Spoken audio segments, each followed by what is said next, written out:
Hello guys, this will be the first video that I make using actually one of the tasks that you would do in the first year if you came on a first year course with us. So you can see the bench that I made, you just be able to see the top of the workmate and then the vice that I bought for about 25 quid.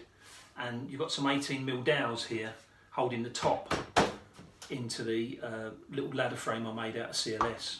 Alright, now before we went into lockdown I borrowed 3 bits of timber from work, and task 4 would be to use a rebate plane, a plough plane, and another plane to put a chamfer on a piece of wood. So you're going to do a chamfer, a plough and a rebate all by hand. So the other day I sharpened up my rebate plane and also the plough plane. Now obviously it starts off by you selecting a piece of timber. Now if you look at those 3 bits, you can see immediately that that one has taken on a bit of a twist, yeah. And it's also got, if you look at that sort of dotted bit in there, I'll try and move it around so you can see it better. That's what we call the pith, so that's the centre of the tree, all right. So if you look at the grain, you can see that it's shrinking away from the centre of the tree, so it's cupping upwards, all right. So we might leave that one alone. That one's got a knot in it, that one's got a knot in the middle. I'd suggest this is probably the best one. If we chose this side to work on, there's a knot on that edge, so I'd probably go for putting the rebate in there.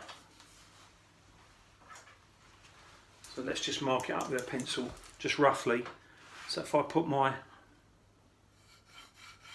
going to put my rebate in that edge, all right. That means my groove's going to be in there somewhere. Right, and I'm going to put my chamfer on there, so I'm just going to write, I can't write upside down, champ. Alright, so I've selected, I'll put a face mark on there. I've put a face mark on there like that, look. I've selected what I'm going to do by looking at my timber and seeing where the knots are and trying to avoid them. So it's going to be easier to put the groove in first, okay?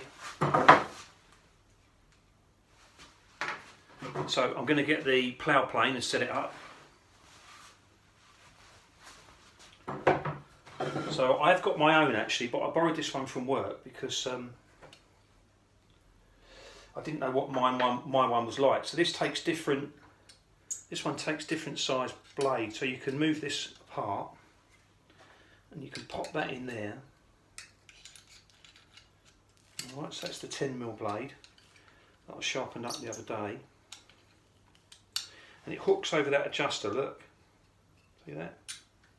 Just hooks over there. And I think at work we've probably got some that have been, it's just poking out, the blade's poking out too far, look, so I need to move it in. I think at work we've probably got some that, if they've changed the design, we've probably got some that went with a different design plane, an earlier design or something like that. So I've just nipped that up so that I can, there you go. So I want the tip of that blade just poking out. That may be just a little bit too much. All right. So you can see the little cross-cut scribe.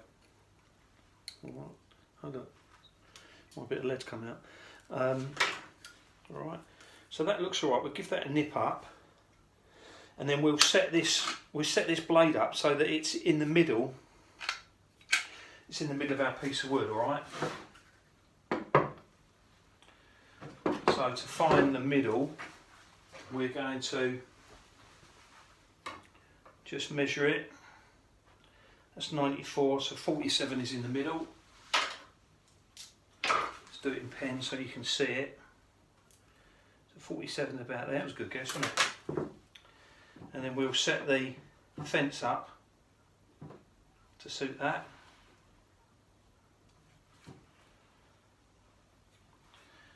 And just give them a nip. They're quite small screws on these, so they're quite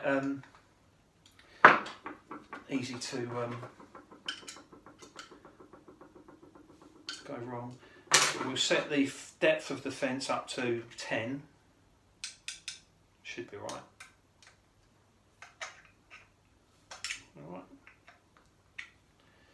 And what we'll probably do is we'll put it in the vise.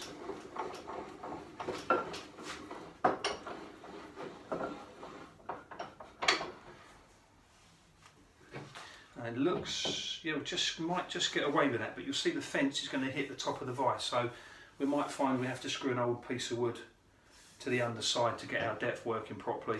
So using our forefinger and then pushing against the fence that way, look, we're going to start off, that's a bit too tight. We're going to start off at the front and work our way back gently.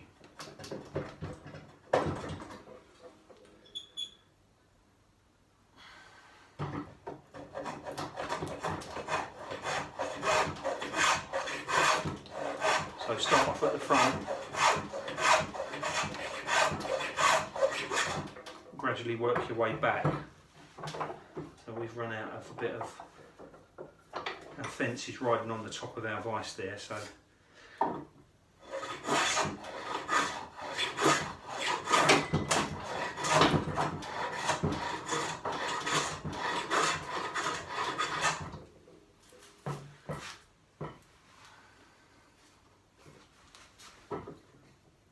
should be able to get a bit more.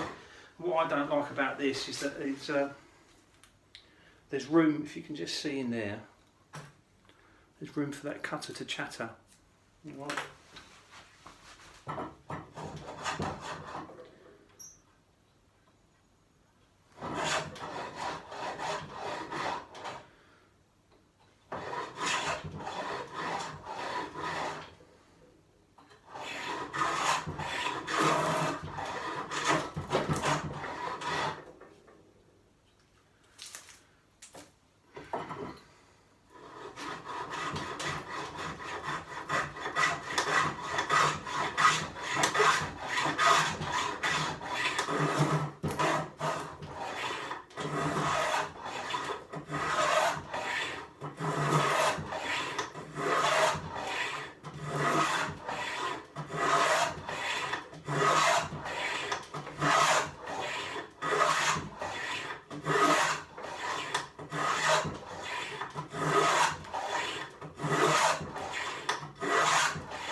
Something I should have mentioned is when you pick your wood up, if it has got a lot of knots in it, it's highly likely that it's got a lot of resin in it, so it may make it difficult for you to work. I'm just going to see if I can get away with doing that at 10mm.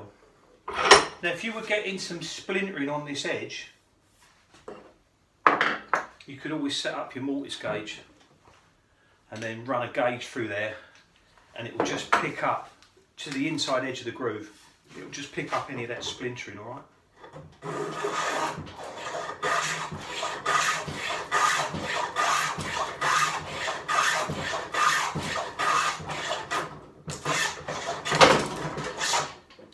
So, there's your groove. There's your groove, alright? So sometimes students say, why are we grooving? Why are we using hand tools? Why are we doing grooving? Well, it's quite satisfying, and it's Carpentry 101, isn't it? You know, it's Carpentry 101. I'm going to have to put a scrap of wood on this, just so I can get it in the vise then, and I can finish the groove off, and I'll do the rebate the other side. So I'll show you that in a minute.